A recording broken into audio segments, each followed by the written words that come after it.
A qualquer momento que vocês queiram falar comigo, fique à vontade, tá? Só me chamar, só que a minha saída de áudio aqui está inibida, porque eu vou usar um microfone para melhorar a qualidade da nossa gravação. Aí vocês me escrevem um chat, por favor, pedindo atenção, eu tiro o conector do microfone e a gente consegue então conversar.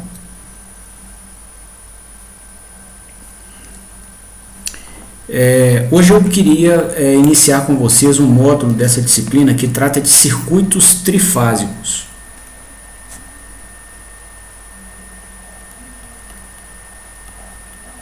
Nós temos trabalhado com equipamento trifásico, que é a máquina elétrica de indução, há várias aulas, né, e em outras disciplinas também, porém convém que nós tenhamos, né, alguma exposição à teoria clássica de circuitos trifásicos, né, que é aplicável não somente à máquina de indução, mas a qualquer fonte ou carga trifásica que nós desejamos trabalhar.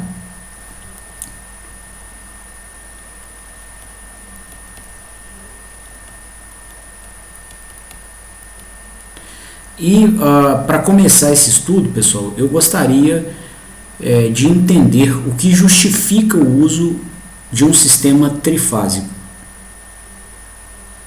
Né? Por que a gente não trabalha somente com uma fase?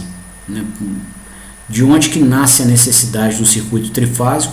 E aí, ao se entender, né, o porquê de se ter três fases, né, no circuito ou na rede de distribuição mundial, né, e na maior parte das cargas, a gente vai começar a caracterizar esses circuitos, né, entender como ele se comporta, certo?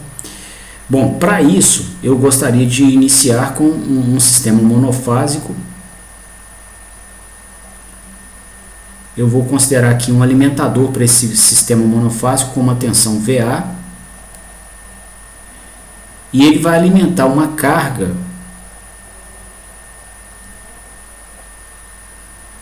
que vai ser modelada de maneira equivalente a uma resistência e uma indutância. Tá? Esse modelo ele não é pobre, ele inclusive descreve muito bem o comportamento da maior carga elétrica que o mundo tem, que é a máquina elétrica, né, em contexto industrial. Dentro de indústrias, disparada a maior fração do consumo de energia se deve ao consumo de máquinas elétricas, né, e a máquina ela, tem um elemento ativo, né, que vai consumir uma potência média não nula da rede e converter em um outro formato, no caso da máquina elétrica, o formato mecânico e o formato térmico. E aí é possível encontrar um resistor que, conectado aos mesmos terminais que a máquina elétrica se conecta, que ele vai consumir a mesma potência que a máquina elétrica consome. O resistor é equivalente a ela, é a mesma potência ativa, né? E em paralelo eu vou considerar uma indutância, que é igual acontece com a máquina elétrica também. Ela é construída com grandes indutores na sua estrutura para que a gente tenha ímãs que se interajam e daí sintetizem o torque eletromagnético da máquina. Então é possível encontrar uma indutância que, conectada aqui nos mesmos terminais que uma fase da máquina se conecta, que ela drene da rede, que ela demande da rede a mesma corrente reativa que o indutor da máquina demandaria. Tá? Então é uma resistência e uma indutância que equivalem a uma fase de uma máquina elétrica ou uma fase de um conjunto de máquinas elétricas de uma planta industrial. Tá bom? Estou só frisando isso aqui porque, né, a gente vê equipamentos com modelos complicados, né, cheios de especificidades, e aí pode causar alguma estranheza. Você olhar e falar assim, poxa, mas você vai fazer uma análise pegando um circuito tão simples, né, isso tem representatividade? O que eu aprender desse circuito é aplicável em outros cenários, né, mais complicados? E a resposta é sim, pelos motivos que eu acabei de explicar. Tá? Esse circuito é representativo. Bom, nós vamos ter então, pessoal, aqui uma corrente que vai circular, né, na rede,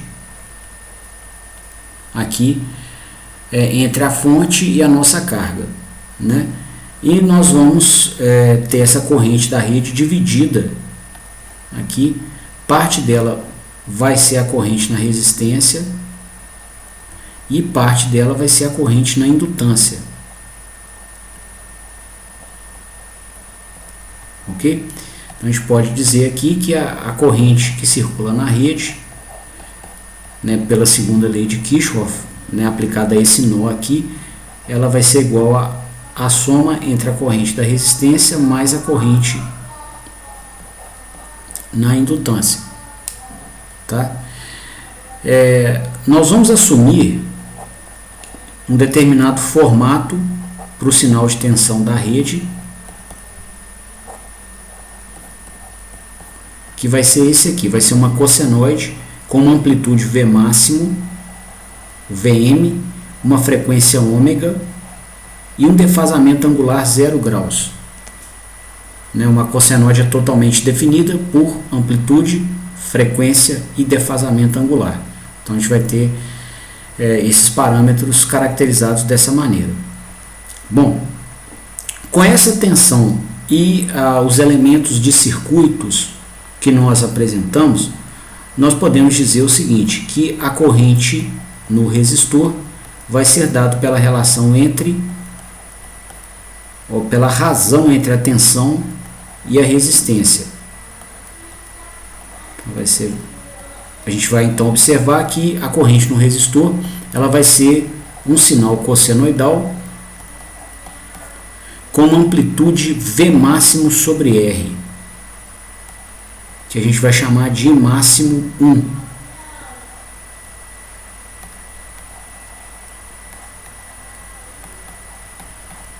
Tá?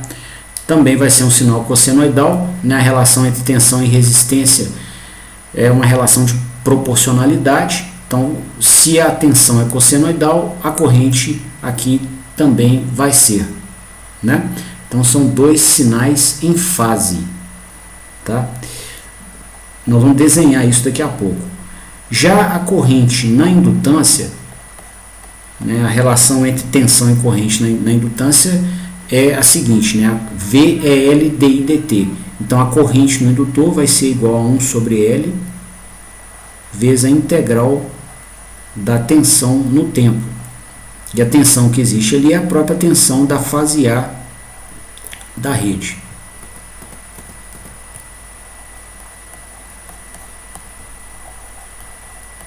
Né? Se nós calcularmos aqui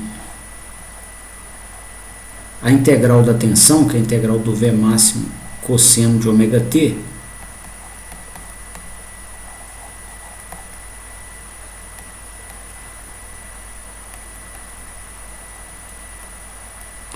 o resultado vai ser o seguinte, né? A integral do cosseno é um seno.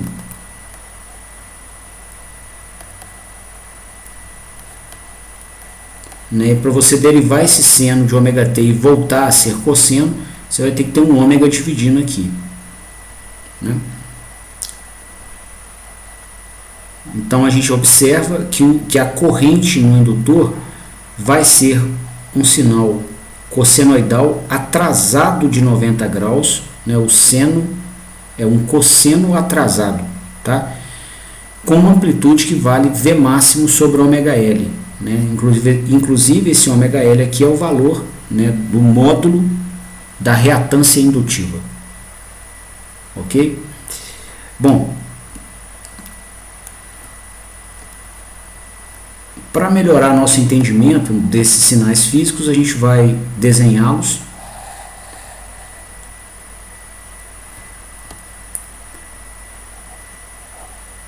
Né?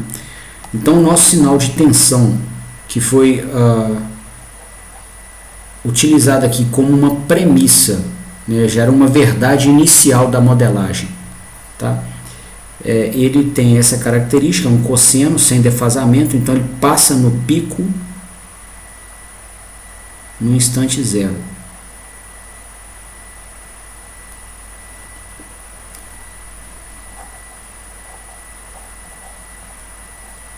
Ok? A corrente no resistor, né, ela está em fase com a tensão. Então a tensão é cossenoidal, a corrente também é sem defasamento. Então, quando a tensão passa no pico, a corrente também passa. Quando a tensão passa no zero, a corrente também vai passar. Quando a tensão a tensão da rede passa pelo valor mínimo, a corrente no resistor também passa. A tensão passa no zero, a corrente também vai passar. Então, os sinais estão em fase aqui. Ok? Essa vai ser então a corrente no resistor.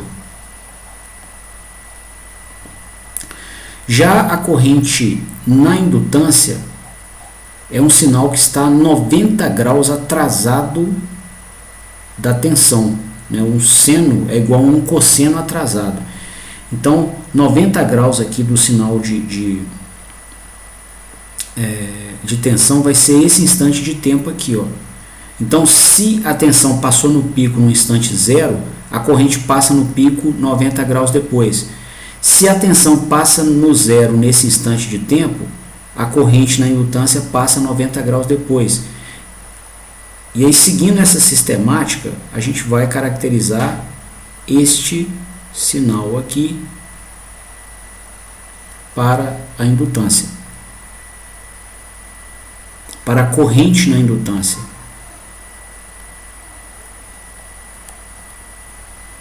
Ok? Bom, qual seria então, né, a corrente total que circula na rede, considerando aqui as duas correntes que nós acabamos de desenhar? Qual seria a forma de onda dessa corrente, né? Então, a corrente que circula nessa fase A da rede, né, conforme o nosso desenho, ela vai ser a soma da corrente na resistência mais a corrente na indutância, né?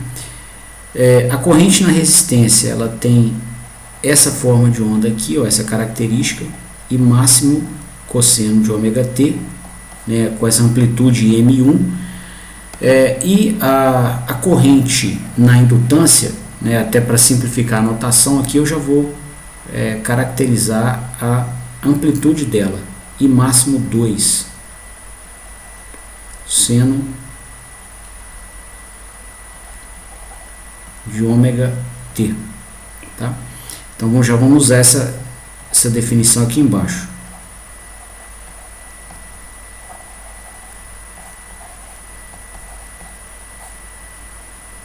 Ok? Bom, a gente está somando aqui um seno e um cosseno, né, que tem até a mesma frequência, mas eles têm amplitudes diferentes, tá? Então não dá para aplicar nenhuma propriedade trigonométrica aqui direto, né? Tipo aquelas cosseno de A mais B, seno de A menos B. A gente vai fazer uma manipulação matemática aqui para tentar expressar esse resultado como sendo um único sinal cossenoidal, né, tendo destacado a amplitude, a frequência e o defasamento angulares do sinal, já bem visível, bem nítido para nós, né, para a gente poder então analisar ele e continuar os nossos estudos. Então, para isso, pessoal, eu vou propor a seguinte manipulação aqui, ó. Eu vou multiplicar e dividir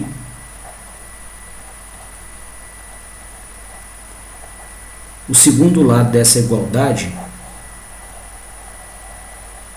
por essa raiz aqui, ó, da soma dos quadrados das duas amplitudes, né? E aí, para preservar a igualdade,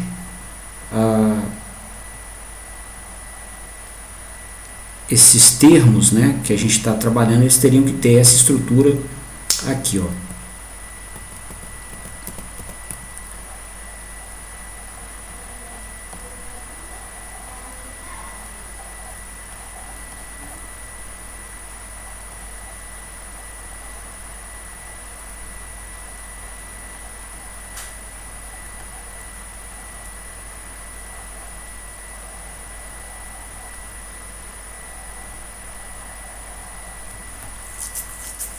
Então, o primeiro termo eu multipliquei e dividi pela mesma raiz, e vou fazer isso aqui com o segundo termo também.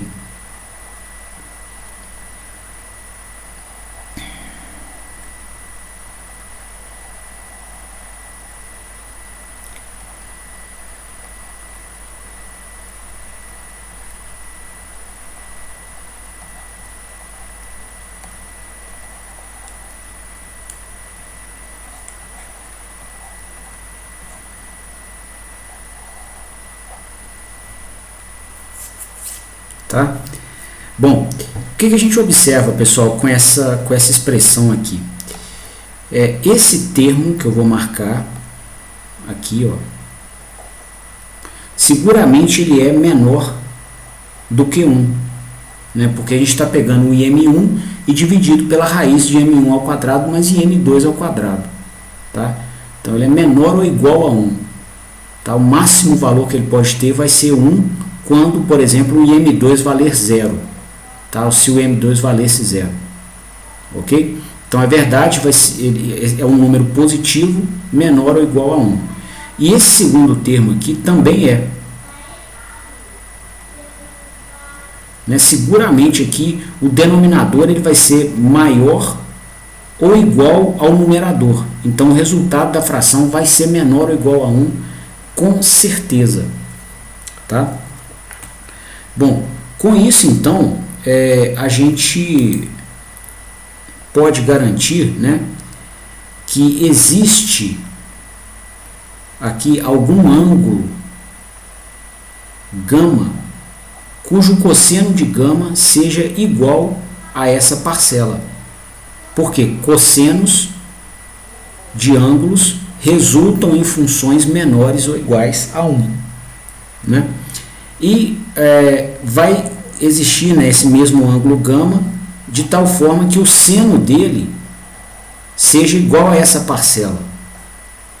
Né? O seno de ângulos também resultam em valores menores ou iguais a 1. Tá? Agora, que ângulo gama seria esse? Que garantiria simultaneamente que o seu cosseno fosse igual a essa primeira fração e que garantisse também que o seu seno fosse igual a essa fração aqui. Né? Então, a gente poderia encontrar esse ângulo da seguinte maneira. Ó. A tangente desse ângulo gama vai ser a relação entre o seno sobre o cosseno de gama. Né? O seno de gama está aqui.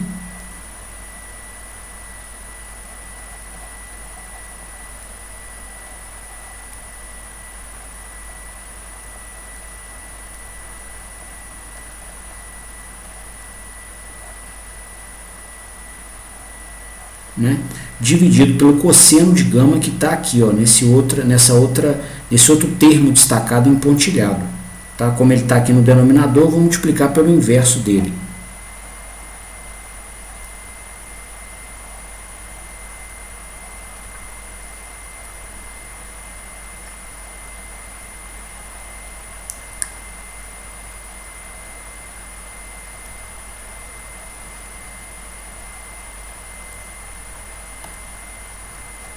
Aqui a gente pode simplificar. Né? E a tangente desse ângulo gama seria dada pela relação entre as amplitudes conhecidas, né, para a corrente no resistor e para a corrente no indutor. Tá? Então, logo o ângulo gama que atende a essas relações trigonométricas que nós propusemos, ele vai ser igual ao arco cuja tangente vale a relação entre a corrente do indutor e a corrente no resistor. Ok? Tendo então se caracterizado esse ângulo gama, eu vou reescrever essa expressão aqui de cima, que é a expressão aqui da corrente que circula na fase A da rede, em função do cosseno de gama e do seno de gama que a gente propôs aqui, né? E o resultado seria o seguinte: uma corrente na rede, só copiar aqui os termos, ó.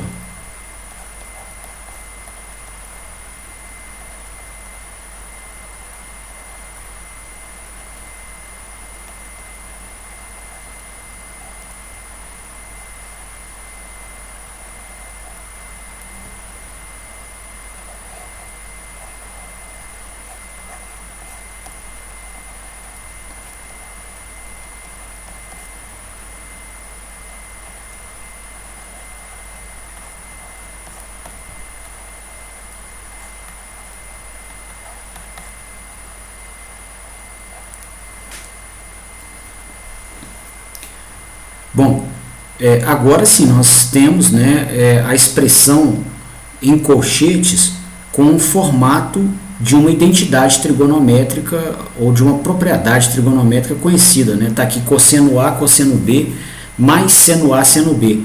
Isso aí é igual a cosseno de A menos B.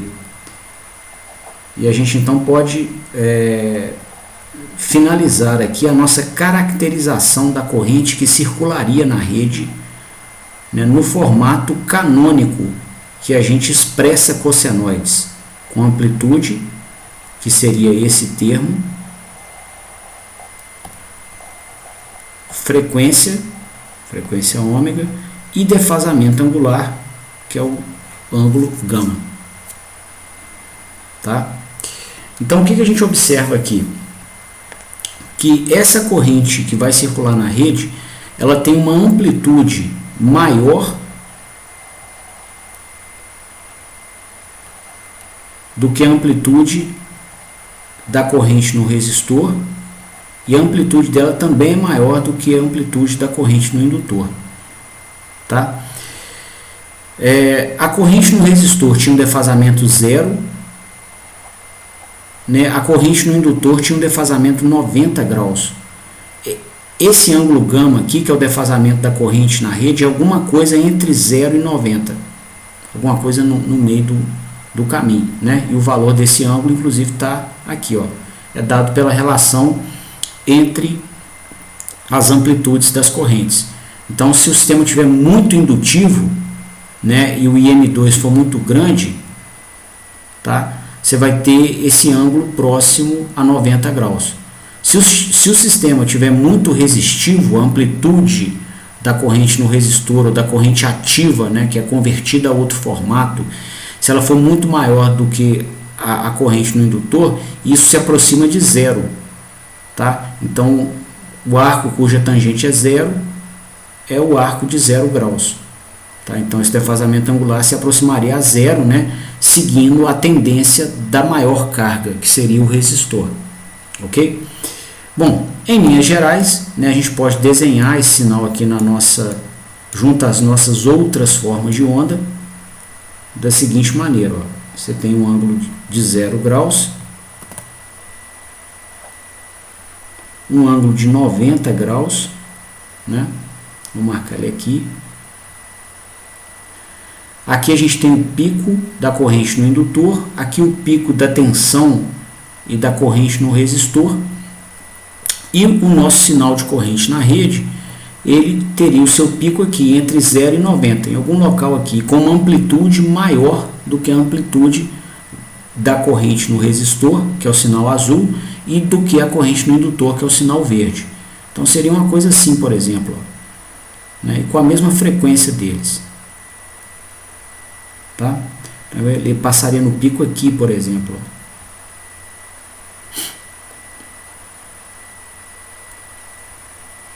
Que seria inclusive o ângulo gama, que é equivalente no tempo, né?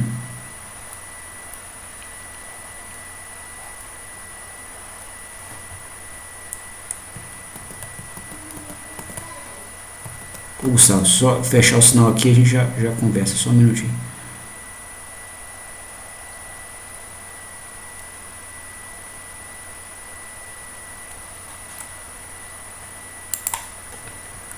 Opa, pode falar, Gustavo.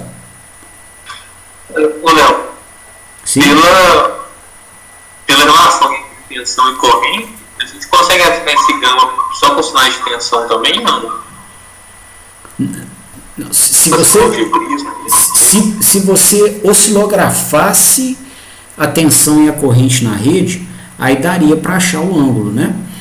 Agora, pelas duas correntes que circulam nas cargas, né? Aí não tem outro caminho não, teria que ser por aqui mesmo. Tá, beleza. Beleza? Beleza, valeu. Valeu.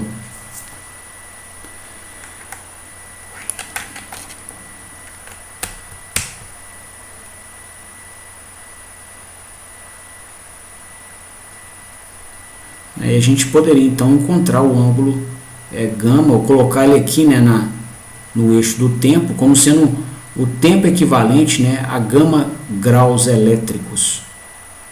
Seria gama sobre ômega, né? O gama te diz o defasamento em graus ou em radianos, e a frequência te diz quantos radianos por segundo ele faz. Então o resultado dá o tempo em segundos de passagem pelo pico. Tá?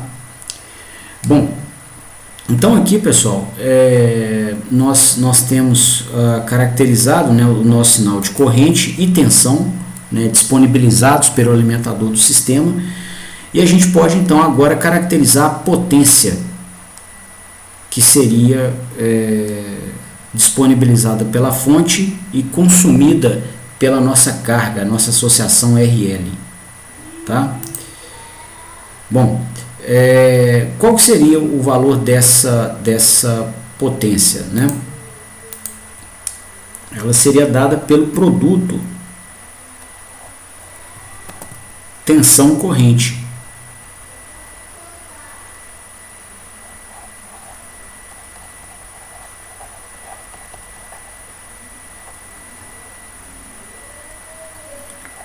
Se a gente multiplicasse aqui a tensão pela corrente, a gente teria o valor da potência. Tá? Deixa eu só fechar aqui, tem um circuito de câmera aqui atrás, tem uma câmera dando mau contato, depois na gravação fica piscando o fundo aqui da tela, é irritante para quem vai estudar. Espera um minutinho.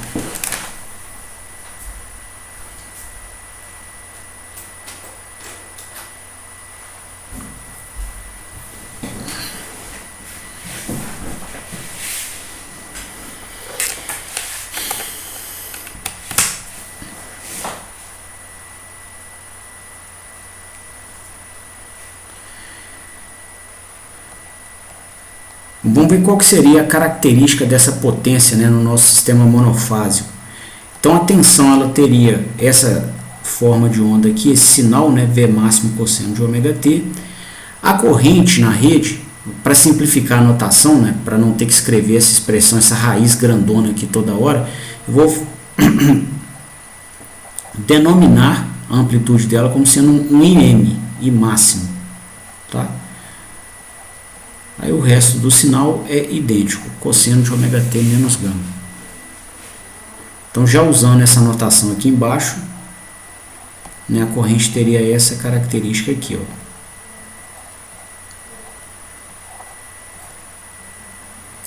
Bom, o resultado da potência então, né,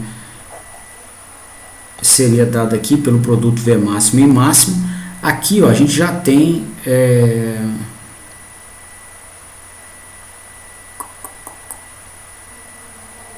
a possibilidade de usar, né, uma propriedade trigonométrica maceteada, né, que aqui a gente tem cosseno A, cosseno B, né? Isso aparece geralmente em cosseno de A menos B e cosseno de A mais B, né? Cosseno de A menos B é cosseno A, cosseno B, igualzinho a gente tem aqui, né? Cosseno A, cosseno B, mais seno A, seno B.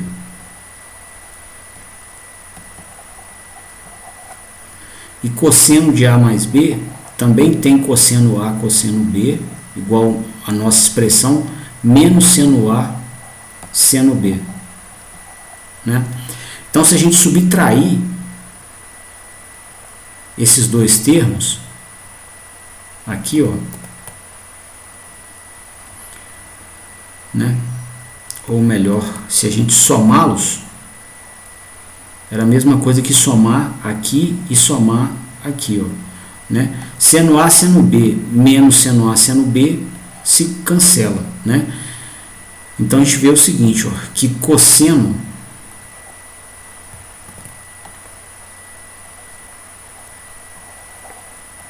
A cosseno B vai ser igual, deixa eu melhorar a grafia aqui, não ficou boa não, cosseno A cosseno B vai ser igual a cosseno de A menos B mais cosseno de A mais B dividido por 2.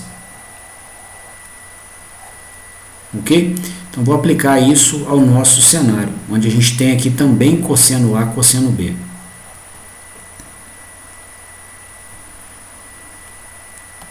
Então, aquela divisão por 2 eu já vou colocar aqui. E a gente vai ter, então, cosseno A, cosseno de A menos B,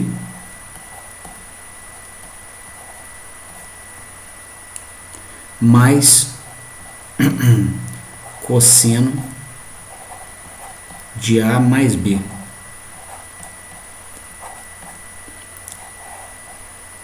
Tá? E aí a gente observa aqui alguns termos que se cancelam, né, igual esse aqui, por exemplo, ou um termo só que se cancela, e a gente então pode caracterizar a potência que flui aqui pela fase A da rede por essa expressão aqui, ó.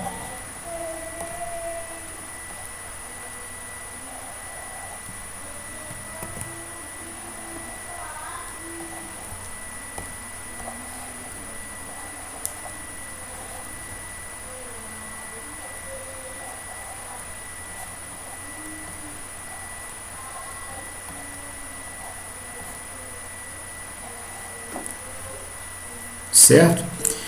Bom, qual que seria a forma de onda desse sinal de potência? Então, esse sinal de potência, ele, né, se ele for desenhado no tempo, né, ele vai ter aqui uma parcela média. Observa aqui que V máximo e máximo sobre 2, né, vezes o cosseno gama, é uma parcela constante, tá? Se a gente tiver com o sistema operando em regime permanente, né, a corrente na rede, a tensão na rede não tiver nenhuma alteração em seus parâmetros fundamentais, que são a amplitude, a frequência e o defasamento angular, esse ângulo gama não muda, nem a amplitude das cossenoides não mudam. Então a gente vai ter um valor aqui constante no tempo, ó. Tá? Que vai ser o nosso V máximo e máximo sobre 2 vezes cosseno de gama. E sobreposto a esse sinal, a gente tem um sinal alternado, uma cossenoide, né, de mesma amplitude que esse valor médio, né, só que com uma frequência 2 vezes maior do que a frequência do sinal de tensão ou de corrente e um defasamento angular gama, né? Então seria alguma coisa assim, ó.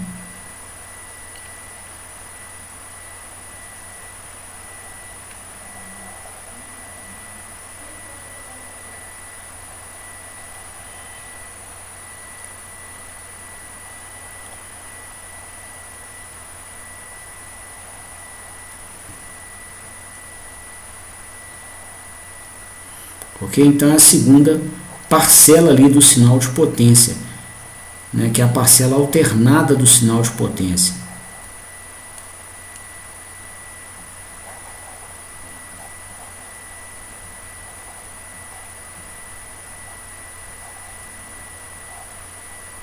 certo?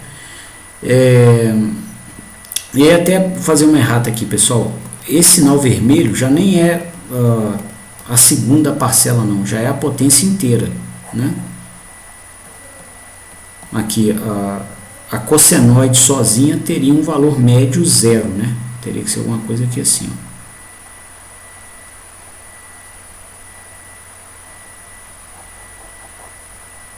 Tá? Então essa aqui é a parcela alternada. Aí a soma do sinal azul com esse sinal vermelho alternado vai dar a potência total. Ok? Bom, o que a gente observa então, né? Que a potência, a potência em uma fase aqui, ela tem um valor médio sobreposto a um valor pulsante, tá? Esse valor pulsante, que é o que está desenhado aqui, tracejado, vou até melhorar aqui o desenho dele, tá? Então esse valor pulsante que está aqui tracejado,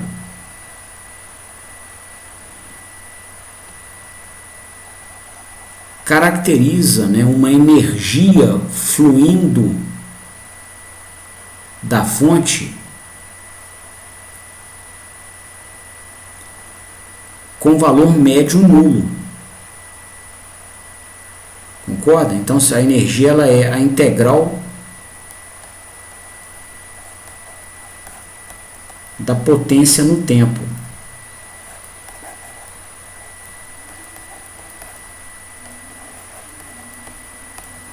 Tá? Então se a gente integrasse essa potência que nós caracterizamos no tempo, nós teríamos a integral da parcela média dela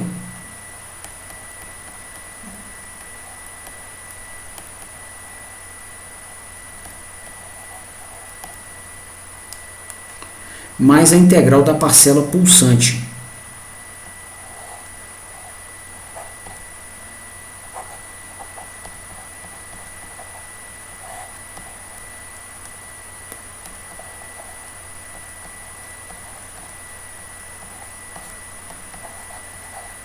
Ok?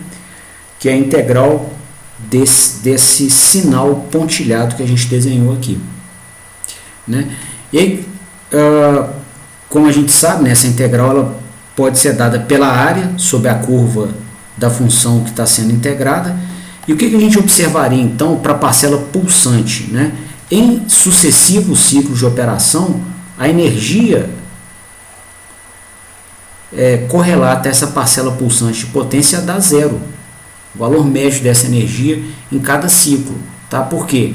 Nela, a potência é positiva em meio ciclo, digamos que ela esteja absorvendo potência da rede, e ela devolve a potência para a rede no outro meio ciclo, que é o que o indutor faz. Tá? Ele armazena energia no campo magnético, quando ele está alimentado em CA, em meio ciclo, e devolve essa energia do campo magnético para a rede como energia elétrica em outro meio ciclo. Tá? Então, a parcela alternada aqui, ela tem um valor, né, de energia ao final de cada ciclo igual a zero. Tá? Já a parcela constante da potência, essa sim caracteriza um valor de energia crescente. Vai ser uma constante aqui.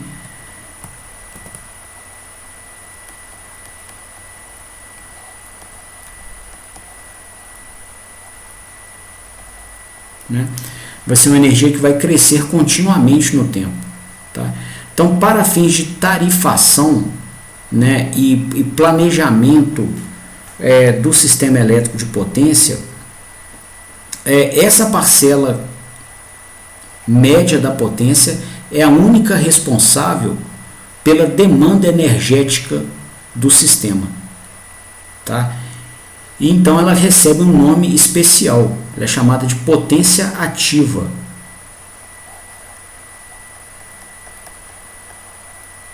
Né? E ela é igual ao valor médio da potência instantânea que flui pelo nosso sistema, né? como nós acabamos de modelar, o valor dela vale V máximo e máximo sobre 2 vezes o cosseno do ângulo de defasagem entre tensão e corrente, né? É comum essa expressão ser apresentada nesse formato aqui, ó. V máximo sobre raiz de 2 vezes I máximo sobre raiz de 2 vezes o fator de potência, tá? E aí essa expressão, né, o valor de pico sobre raiz de 2 é o valor eficaz do sinal de alimentação. A corrente máxima sobre raiz de 2 é o valor eficaz da corrente, tá? E aqui o fator de potência é o próprio cosseno do ângulo entre a tensão e a corrente, tá? Então é uma mesma forma, é uma outra forma de apresentar o mesmo sinal físico, ok? Bom, então existe uma consideração importante, né, quanto ao planejamento do sistema elétrico, caso ele tivesse que disponibilizar potência nesse formato aqui, ó, né, com valor médio e uma parcela pulsante, né? E o que aconteceria nesse cenário, né? Digamos que a gente tivesse aqui uma hidrelétrica, por exemplo, muito comum aqui no Brasil. Tá, aqui está a barragem dela.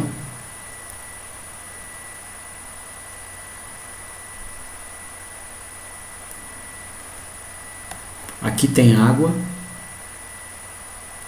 né? Essa água ia descer, ela desce, né, aqui na tubulação pela barragem, aqui, e aciona a turbina.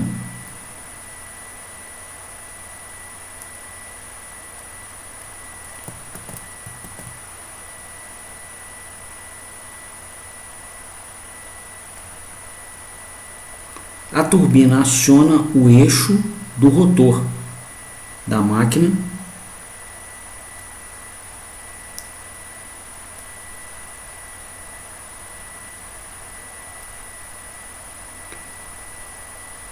e esse rotor, né, vai adquirir movimento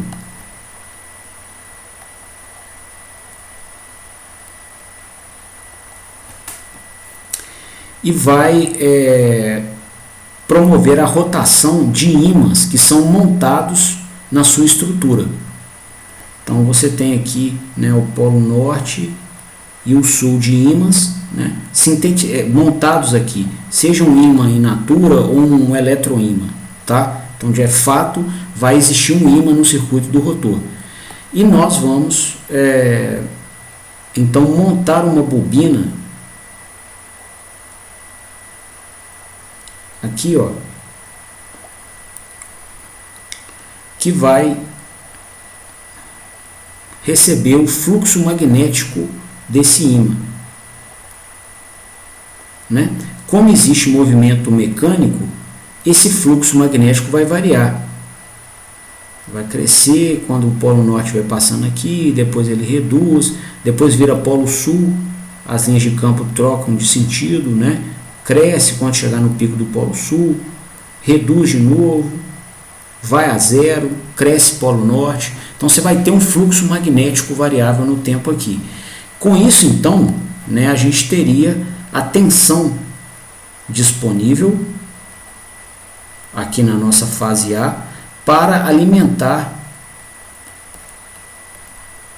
o circuito que a gente acabou de apresentar, o circuito monofásico, tá? Que poderia ser uma fase de uma indústria inteira ali conectada aos terminais do nosso alimentador. Tá aqui o nosso circuito, ó.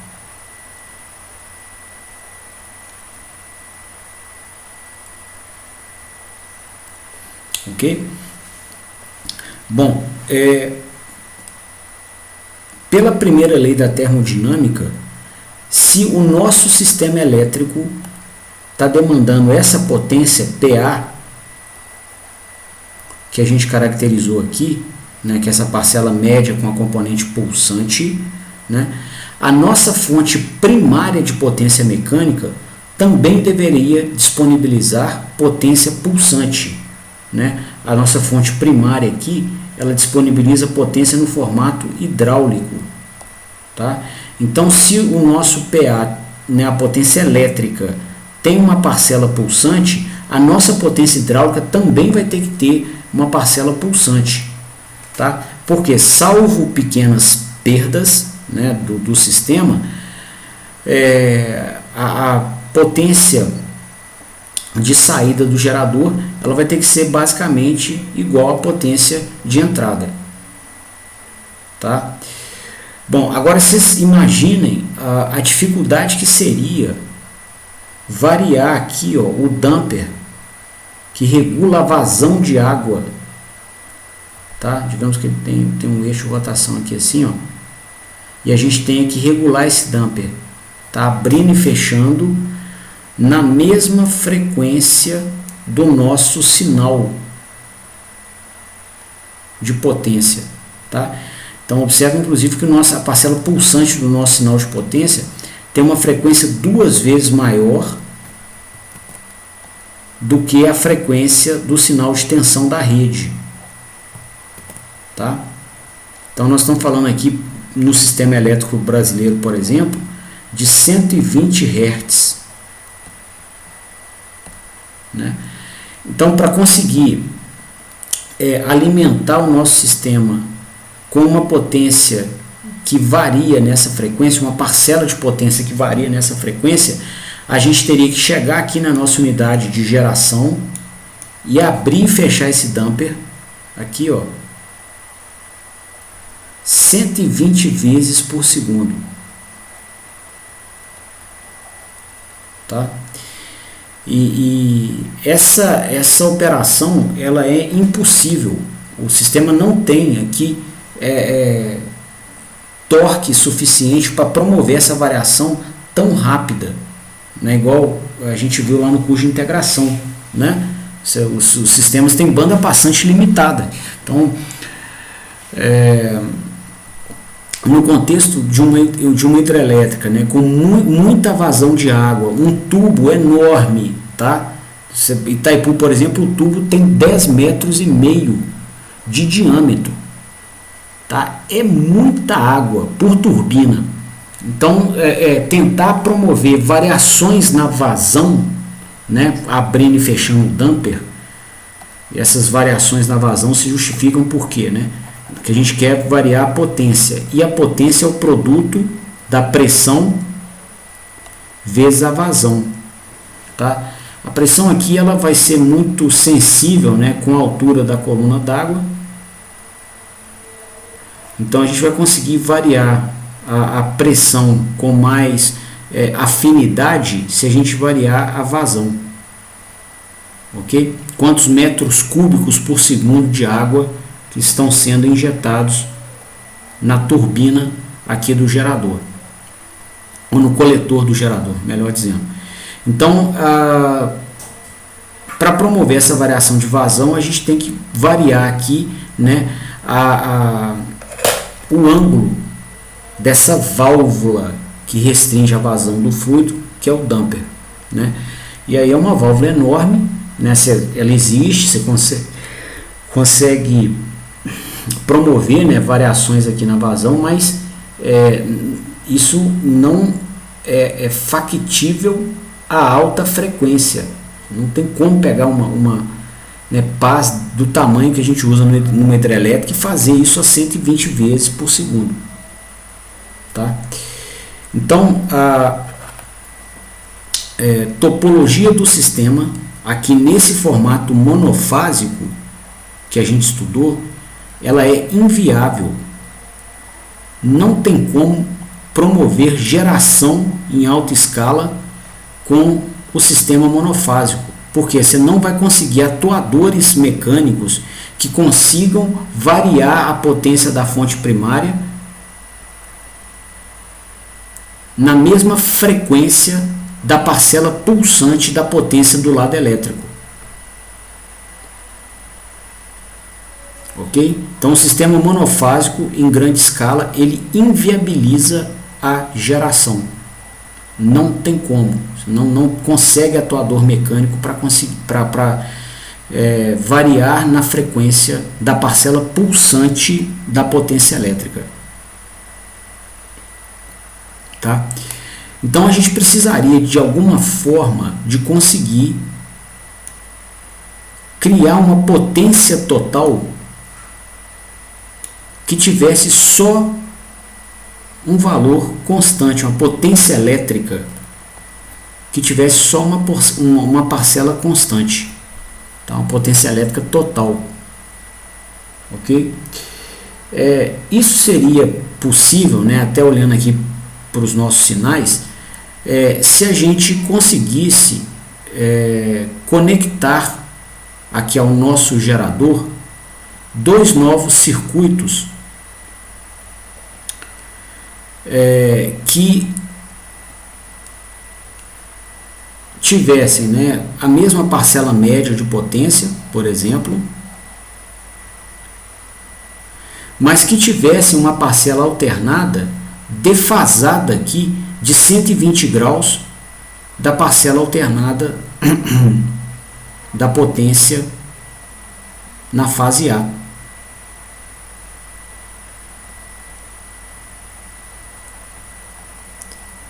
Digamos que a gente tivesse um segundo circuito que recebesse parte da carga do sistema elétrico e que a gente chamasse de circuito da fase B, tá? E que tivesse aqui um defasamento, por exemplo, de 120 graus com relação à fase A. A parcela pulsante dele fosse 120 graus defasada da fase A. E que a gente tivesse também um terceiro circuito com o mesmo valor de potência média,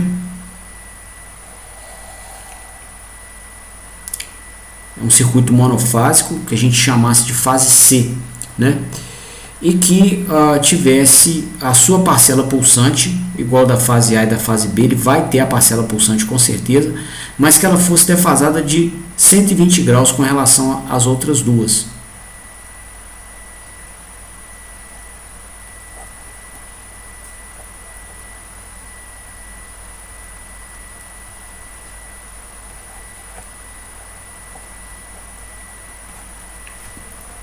Tá? Então, se a gente tivesse três circuitos monofásicos com potências caracterizadas por estes sinais que eu desenhei, nós teríamos uma potência elétrica total demandada da unidade de geração, que seria a soma das três potências desenhadas, né?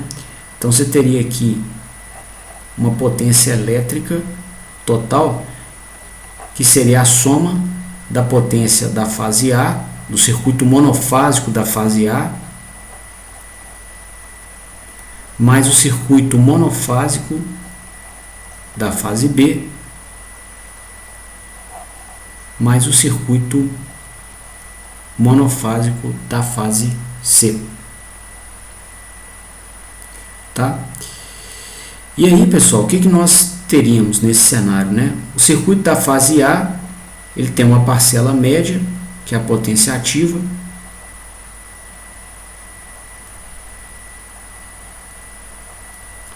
mais uma parcela pulsante.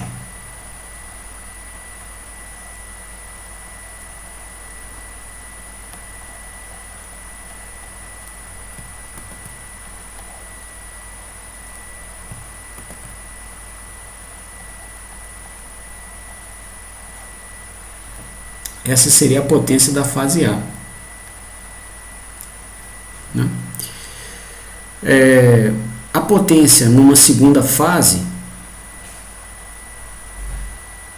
né, digamos que a gente equilibre, né, a carga ativa entre as fases.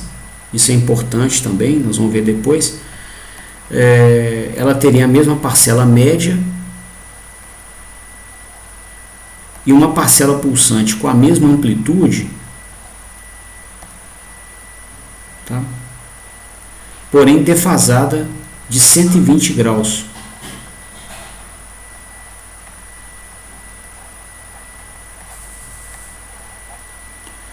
e uma terceira fase, né, que é implementada com um terceiro circuito monofásico, com uma parcela média da potência igual à parcela média das outras duas fases, e uma parcela pulsante que tem a mesma amplitude das outras duas fases, porém defasada de 240 graus da primeira fase ou 120 graus da segunda fase, tá? Então nós teríamos uma potência elétrica total dada pela soma destes 6 termos, e estes termos contemplam sinais, né, cossenoidais de mesma amplitude, mesma frequência e defasados entre si de 120 graus. Então, quando você soma 3 cossenoides, né, defasadas entre si de 120 graus, o resultado é zero. Então, esses 3 termos aqui se cancelariam nessa soma, né? E aí a gente teria, então, né, com esta proposta, uma potência elétrica total que seria igual à soma desses 3 termos aqui, ó, que são iguais. Então seria 3 vezes cada um deles.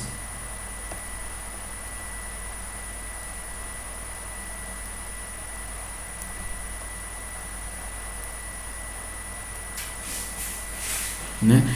E o que a gente observa, né, nesse sinal de potência para um sistema dotado de 3 circuitos monofásicos, né, e com parcelas pulsantes de potência defasadas, né? A gente observa que a potência elétrica total demandada para alimentar esses 3 circuitos, ela é constante,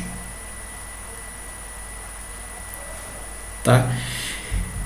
E então, se a gente implementasse esse sistema com 3 circuitos monofásicos, nós demandaríamos também potência da fonte primária não mais pulsante. A gente poderia ter uma potência da fonte primária constante, né? Se fosse uma hidrelétrica, a gente poderia abrir aqui os dampers, né, de acordo com uma determinada potência que nós quiséssemos disponibilizar ao sistema elétrico em um intervalo de tempo. Abre o damper, você vai ter pressão e vazão constante. E essa pressão e vazão constante disponibilizariam para o sistema elétrico a potência que ele precisa, né?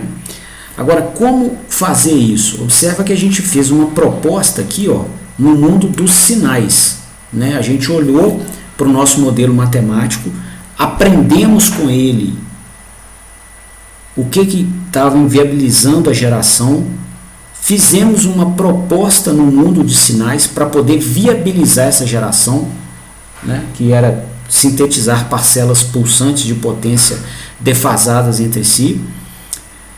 E agora, como que a gente implementa isso, né, saindo do mundo aqui abstrato e fazendo a construção do equipamento no mundo concreto, né? Então essa construção, pessoal, ela poderia ser implementada da seguinte maneira, ó. Observa que essa frequência ômega que aparece aqui no sinal de potência é a mesma frequência ômega que nós usamos no modelo inteiro desde a primeira premissa, que era a forma de onda do sinal de tensão. Tá? E aí a gente vem carregando, né, essa frequência ômega em todo o modelo que nós desenvolvemos, até ela aparecer aqui na expressão da potência instantânea do circuito monofásico. Tá? Se nós alimentássemos o nosso circuito com um sinal de tensão qualquer que tivesse a mesma amplitude daquele VA, porém com uma frequência, porém com um defasamento angular de 120 graus, né? O que aconteceria? Aqui, ó, na fase A, vou reescrever o sinal aqui para ajudar no raciocínio. O sinal da fase A com o qual nós trabalhamos até então tem essa forma de onda, né? E ele resultou na parcela pulsante da potência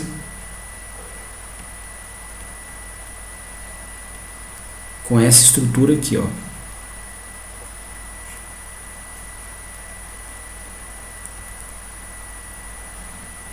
Tá?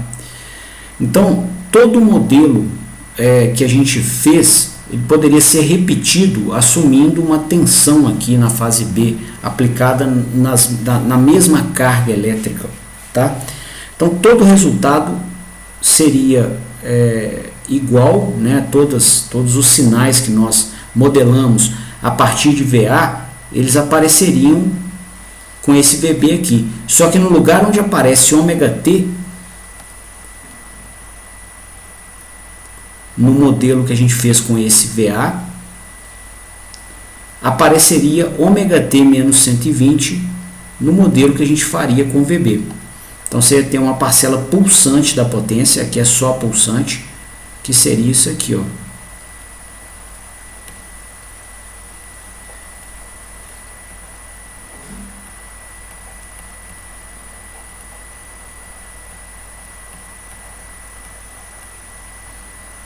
O que a gente observa então? Essa parcela pulsante de potência que apareceria com uma tensão de alimentação com esse formato, ela está defasada aqui, ó, de 240 graus com relação à parcela pulsante de potência na fase A. Tá? Ora, como nós conseguiríamos um sinal de tensão aqui de uma fonte que tivesse 120 graus defasados da fase A? A gente montaria a bobina dessa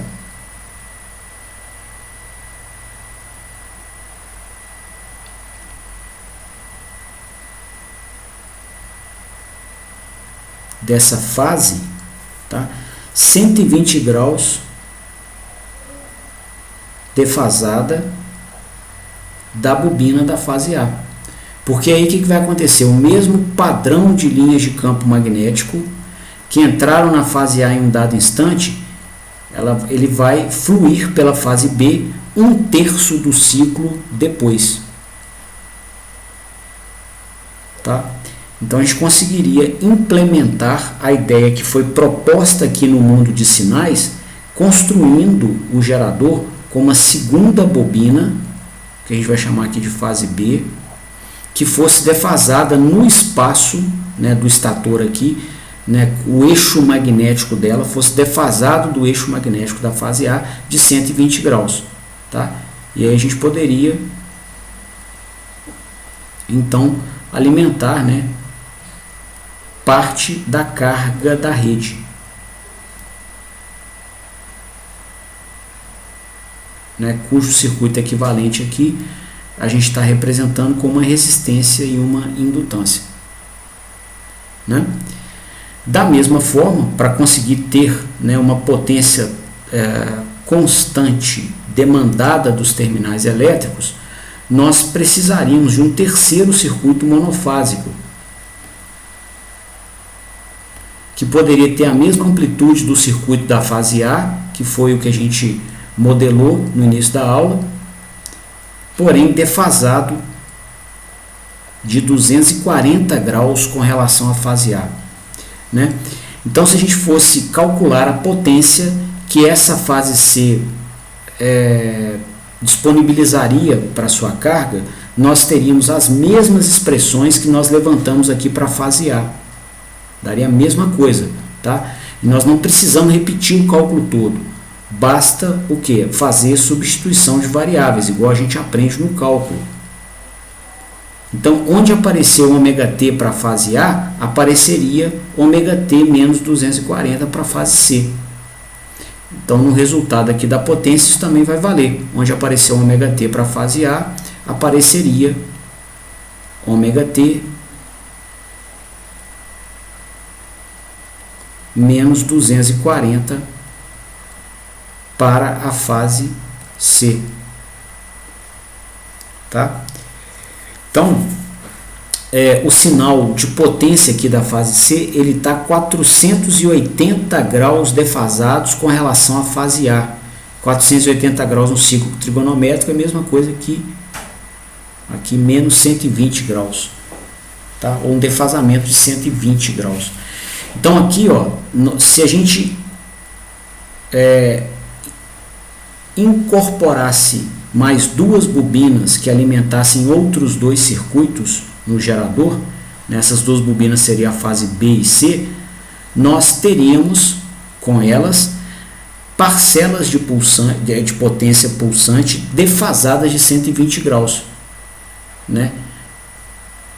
Cuja soma se cancelaria, né? Do jeito que a gente precisa aqui, ó, para conseguir viabilizar a geração. Está na fonte primária de potência mecânica. Bom, e como implementar, né, a fase C? Da mesma forma que a fase A. Né? Se você quer uma tensão atrasada de 2/3 do ciclo com relação à fase A,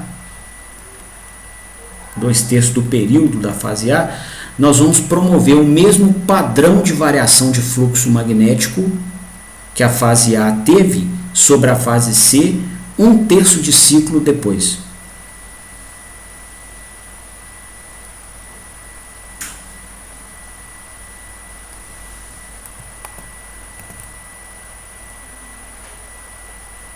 Então a gente montaria a fase C aqui assim, por exemplo, ó.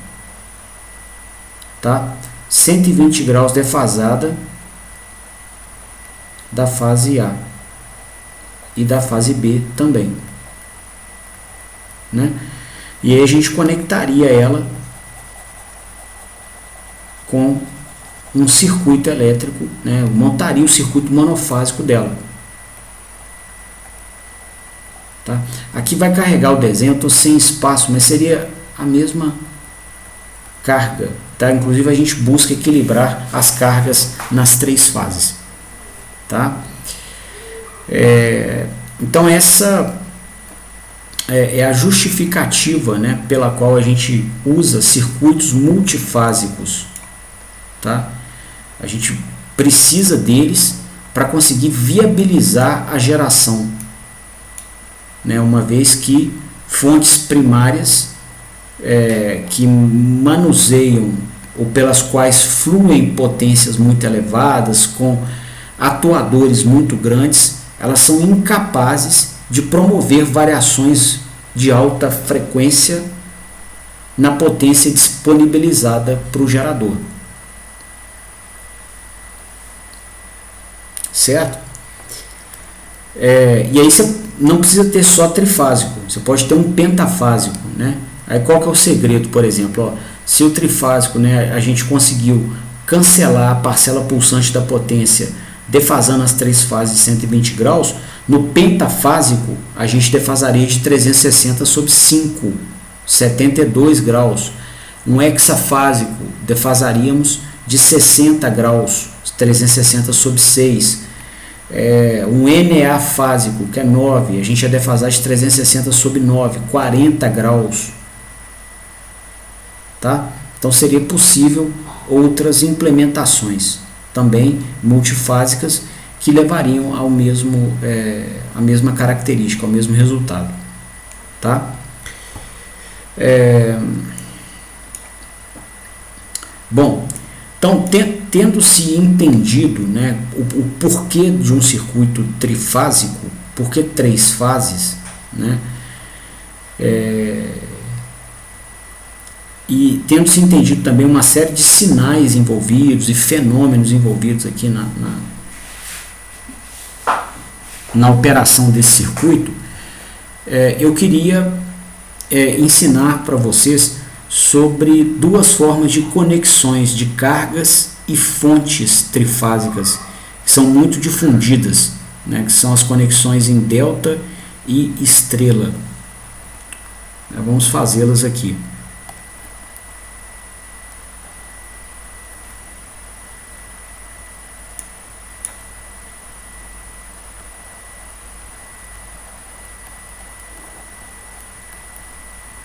A primeira delas que nós vamos estudar é a conexão Y ou estrela.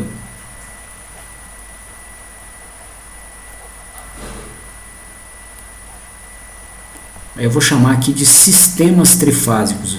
O sistema ele pode ser uma carga ou uma fonte, um alimentador trifásico.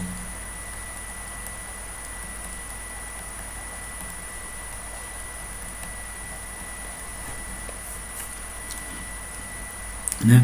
Para isso, então, pessoal, a gente vai considerar o nosso sistema elétrico trifásico como sendo constituído pelos 3 circuitos monofásicos que a gente acabou de apresentar, né? Então aqui você tem a fase A com a corrente da fase A e uma carga qualquer, uma impedância Z. Aqui a gente vai desenhar o circuito monofásico da fase B.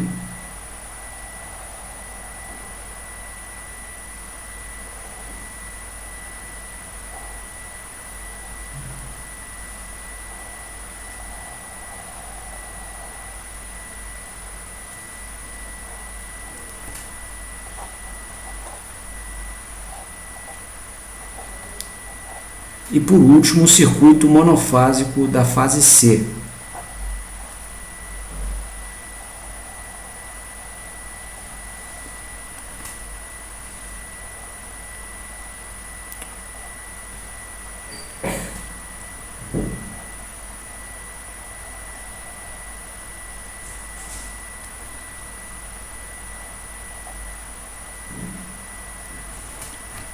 Bom, então esse seria o nosso sistema trifásico, né? O gerador iria sintetizar aqui essas tensões nas 3 fases e a gente precisaria, tá, de muitos e muitos quilômetros de cabo na rede de transmissão e distribuição para levar essa energia para as cargas, tá? Então aqui eu estou destacando os pontos de conexão com as cargas, né? E a gente está considerando aqui uma distância elevada, tá? Falando aqui de centenas a milhares de quilômetros, onde nós deveríamos lançar os 6 cabos do sistema trifásico, né? 2 para a fase A, mais 2 para B, mais 2 para C, tá? Então são muitos cabos numa distância muito longa e que demandariam, né, uma estrutura mecânica de torres, postes também bem robusta, acessórios, né, isoladores, seccionadoras, para-raios, né, sistemas de proteção, né, todos eles ali de certa forma tendo uma interface com esses 6 cabos, tá, que, né, iriam passear aí, seriam roteados a uma distância muito longa, tá? E aí algumas pessoas começaram a se perguntar se seria possível reduzir essa quantidade de cabos roteados a longas distâncias, né? E depois de muito tempo de estudo, o pessoal concluiu que era possível fazer isso, só era necessário alguns cuidados na conexão das fontes do lado do alimentador e das cargas na ponta de consumo, né? Que cuidados seriam esses, né? O primeiro deles, não alterar né, a disponibilidade de potência para as cargas, né? Então, qualquer alteração que você venha a fazer aqui na topologia do sistema elétrico, ela não pode afetar o suprimento de potência para a carga. Então, o que a carga pede de potência, né, com uma dada tensão e com a corrente que ela precisa, isso tem que ser mantido, independente do que você faça com a topologia, com os cabos do seu sistema de transmissão e distribuição. Tá? Bom, o segundo cuidado é não promover acidentes, né? Não fechar curto, não fazer nada catastrófico. Para isso, então, pessoal, foi feita uma primeira proposta, que é a seguinte, ó. Se a gente pegasse aqui o negativo da fonte da fase B e colocasse no mesmo ponto elétrico do negativo da fonte da fase A, tá?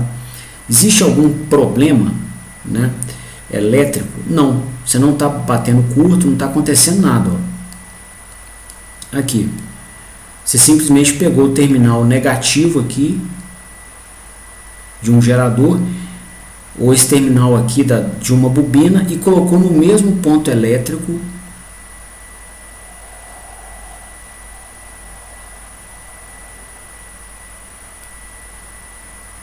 do terminal da outra bobina, tá? Então você não está batendo curto, você não está fazendo nada que vai prejudicar de alguma maneira a operação do equipamento, tá? A tensão aqui induzida na bobina continua sendo dada pela variação do fluxo magnético aqui no interior dela. A tensão na outra bobina também dada pela variação do fluxo magnético. Quem está impondo esse fluxo são os eletroímãs do rotor, em movimento aqui com a fonte primária, né? Então não tem nada demais. Simplesmente você pegou dois pontos no espaço e colocou os dois pontos no mesmo potencial elétrico, tá? Então, com isso aqui, ó, a tensão na carga da fase A continua sendo a tensão VA, e a tensão aqui na carga da fase B continua sendo a tensão VB. A carga também não vai ver prejuízo algum, tá? Bom, com essa conexão elétrica curtinha, tá? Aqui a gente está falando de cabos aqui que no máximo vão ter a ordem de grandeza de unidades de metros, tá? Para você fazer essa conexão aqui entre dois pontos da bobina do gerador. Então, se você fizer isso, né, você pode deixar um ponto antes, né? Você também pode fazer a mesma coisa aqui na carga, ó. Conectar o negativo da carga da fase B ao negativo da carga da fase A, né?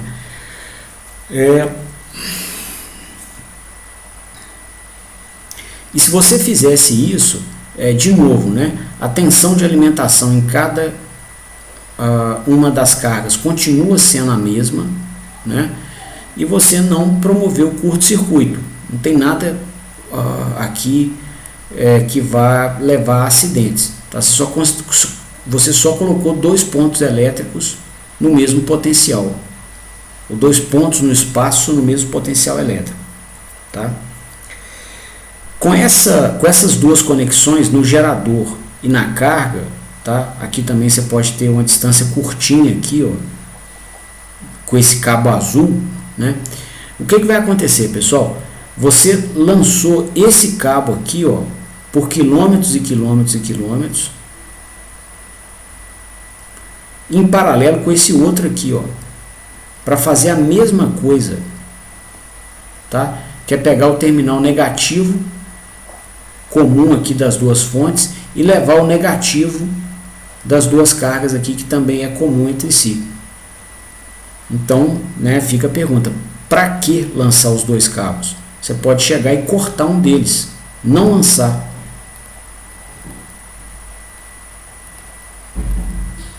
Né?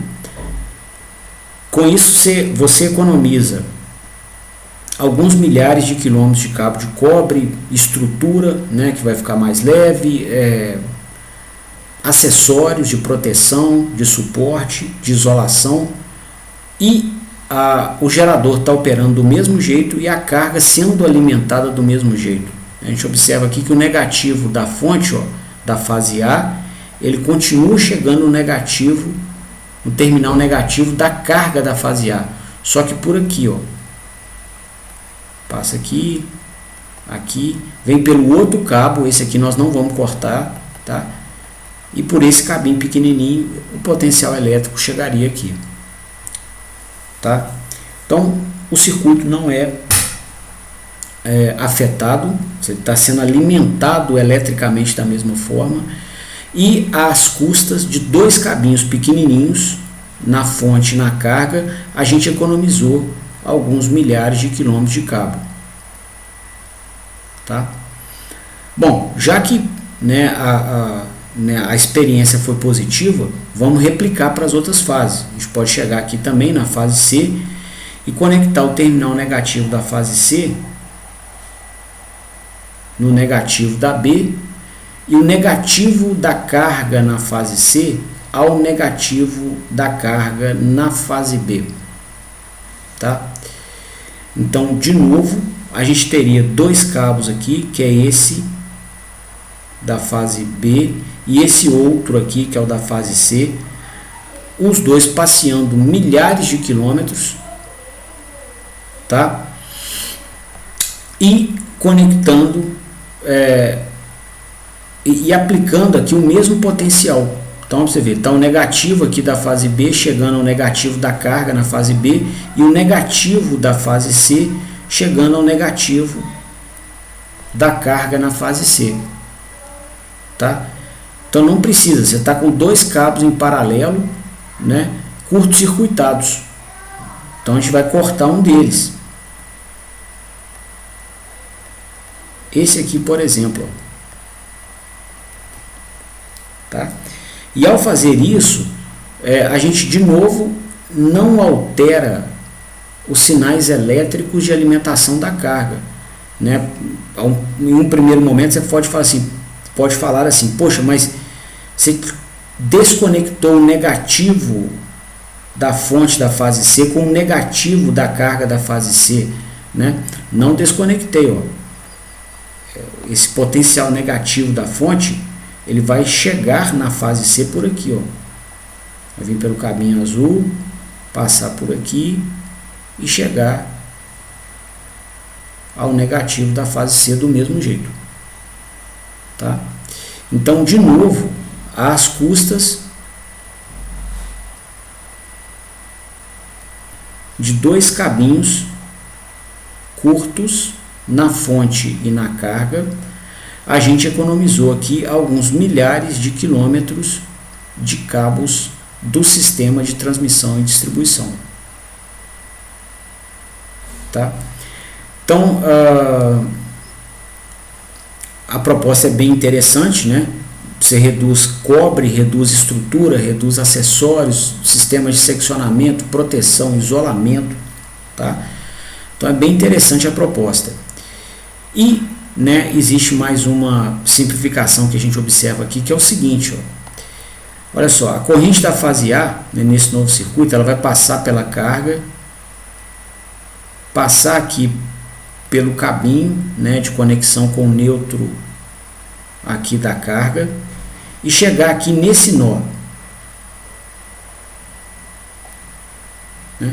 Da mesma forma, a corrente da fase B vai chegar aqui no mesmo nó.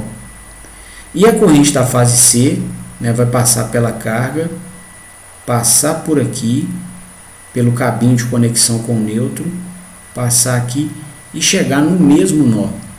Ok? Então vai retornar aqui, só criar aqui um espacinho.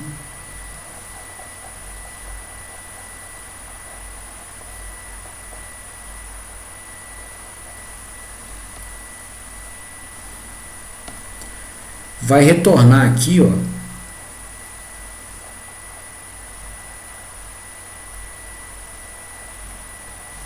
a soma das correntes nas 3 fases, né? Que para um sistema equilibrado são 3 tensões de mesma amplitude, mesma frequência e 120 graus de defasamento, né? Se esse sistema alimentar cargas iguais, né, o que é fácil de conseguir, né, sejam motores com as impedâncias das 3 fases iguais, ou cargas residenciais, onde a gente equilibra a quantidade de cargas que fica na fase A com a quantidade que fica na B, com a quantidade de casas que fica na C, tá? Então a gente vai ter, né, um sistema equilibrado. Isso aí é tecnologicamente dominado e implementado. Então você vai ter essas correntes aqui também equilibradas, mesma amplitude, mesma frequência e 120 graus de defasamento. Então a soma das 3, né, vai contemplar a soma de 3 cossenoides defasadas de 120 graus e vai dar 0 amperes aqui nesse cabo de retorno, né? Aí vocês imaginam o seguinte, de novo, alguns milhares de quilômetros de cabo para circular 0 amperes, né? Para quê? Então a gente pode vir aqui e cortar ele também.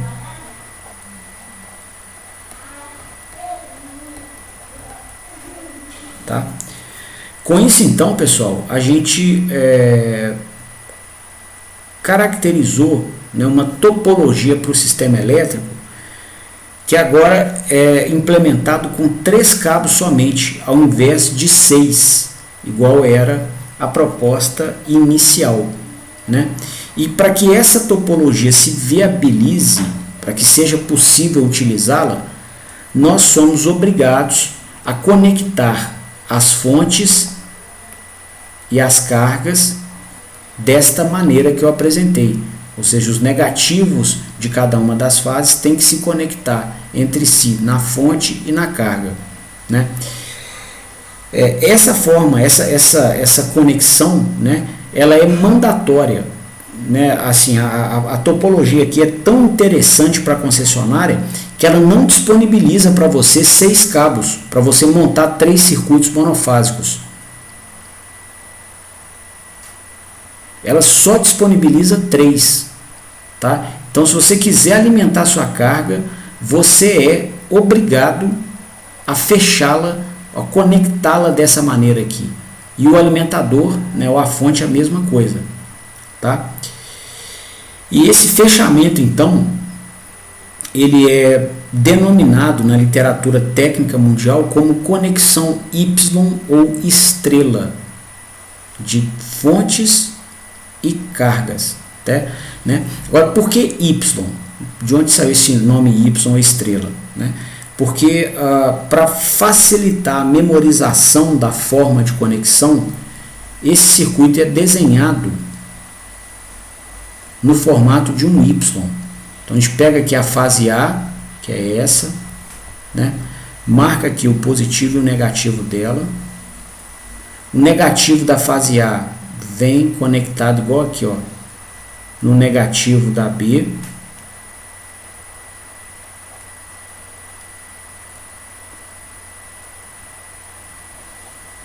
E o negativo da B vem conectado ao negativo da C.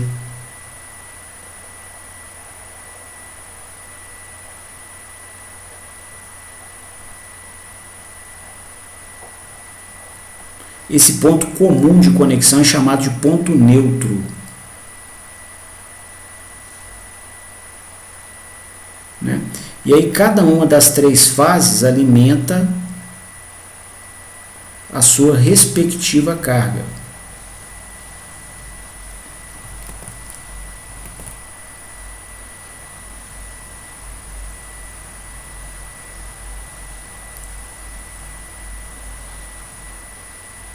Tá?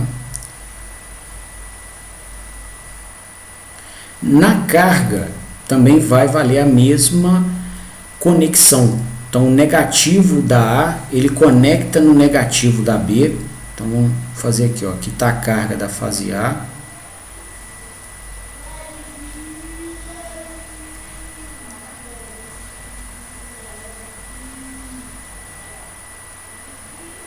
E o negativo da A conecta no negativo da B.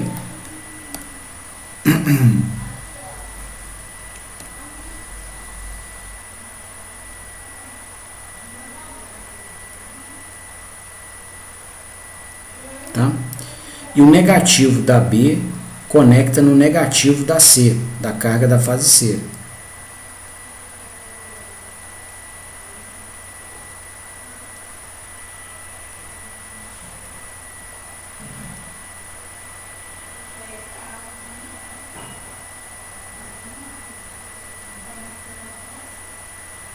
Tá? Então, a gente aqui no desenho da direita só redesenhou o circuito elétrico da esquerda, tá? De uma forma que o mundo inteiro faz, né? Onde a gente disponibiliza as fontes e as cargas nesse formato de Y aqui, né? Ou seja, os negativos conectados entre si, tanto nas fontes quanto nas cargas, tá? Então aqui na carga também tem o ponto neutro dela, ok? E por esse desenho, né, num formato de Y, essa conexão é chamada de Y, ou estrela. Ok? E aí a gente... a única escolha que a gente tem, né, para não conectar a nossa carga nesse formato é conectá-la em delta, que a gente vai aprender na aula que vem.